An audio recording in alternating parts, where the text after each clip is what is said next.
Kevin Stefanski on the Kevin Stefanski Show talked about Dillon Gabriel's development and trying to throw the ball downfield.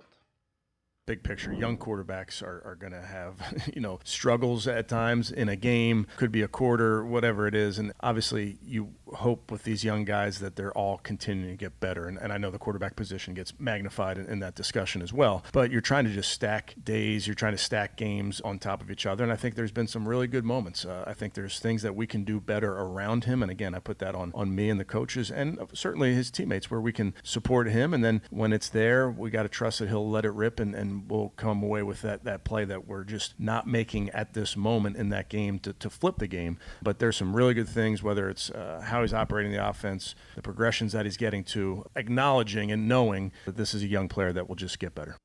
And you watch, as we do this week and during the bye week, you watch all these plays together and you're kicking yourself because it's one thing here and then it's one thing there where it's just stopping you from hitting those shots. They're there. They will continue to be there.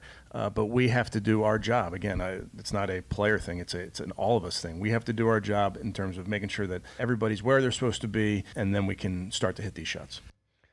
Let's welcome in Garrett Bush from the Ultimate Cleveland Sports Show in the barbershop.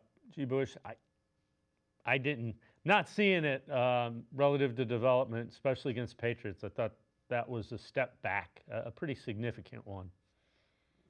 Yeah, listen, obviously you hear Kevin Stefanski, and this is his handpicked guy. This is his guy.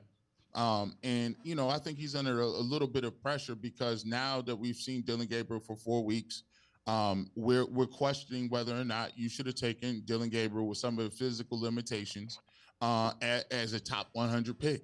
And, he's saying there's some things there. Well, I'm going over to all 22. And you've had multiple guys on here. I mean, from Quincy Carrier to Jake Burns to, Jeff Lloyd. I mean, guys that are watching the tape. I watched every single tape. I'm doing field breakdowns with Tyvis Powell. And yeah, there are times when there's some things open, but the playbook is definitely rudimentary.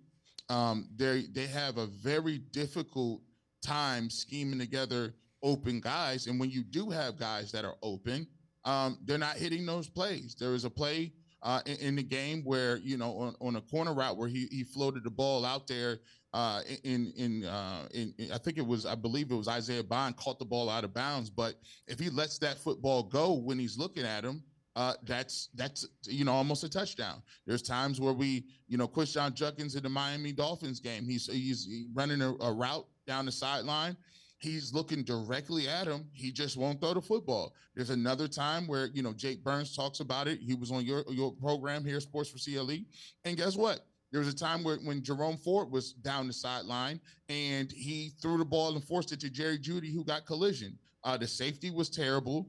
There's nobody in the area or in the screen or the vicinity, and he just throws the ball blindly. So I understand that Kevin Stefanski is putting this under a young player, and he's gonna give him opportunity to try to dig himself out of this thing. But frankly, I just don't see it. I don't see the upside. I think the limitations were there. The scouting report at Oregon said that he wouldn't let the ball go downfield. And when you look at the Patriots game, there was a regression there. There's 2 turnovers. The interception over the middle of the field was behind the receiver, and I don't know where he was throwing the ball to begin with. The throw in double coverage downfield was a Hail Mary football. And, at this point, Kevin, he runs the risk of people in the locker room looking at him saying, are you that dug in to a point where you can't even properly evaluate and say, hey, look, this is not going to get it done. And I talked to a lot of people. I haven't seen any throws that says, wow, this is it. This is going to really, this is franchise quarterback material. I just don't see it. And frankly, I feel like Kevin Stefanski is not going to make the change. If there is a change that will be made, it'll come from either the GM or the owner will say, we need to make a change. I think this week is very pivotal because he's essentially doubled down on the fact that he still thinks Dillon Gabriel gives them the best opportunity to win.